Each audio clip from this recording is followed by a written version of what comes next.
Takaw naman sa fruits. Pagaling ka na, baby ko, ha? May lagnat po ang baby namin. Pabalik-balik po ang kanyang senat. Mamaya po pupunta kaming doktor para magpa-check up. Smile nga, smile. Sarap, yummy.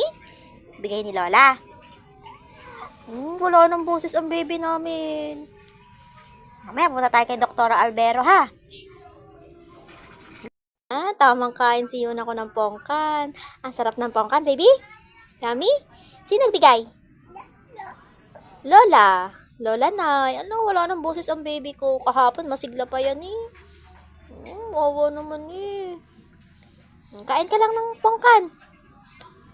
Mamaya, punta tayo kay doktora, no? Gagaling na yan. Mareresitahan na yan ng gamot. Nakain naman siya, kahit siya may sakit. Pagaling ka na para magbabalag pa tayo.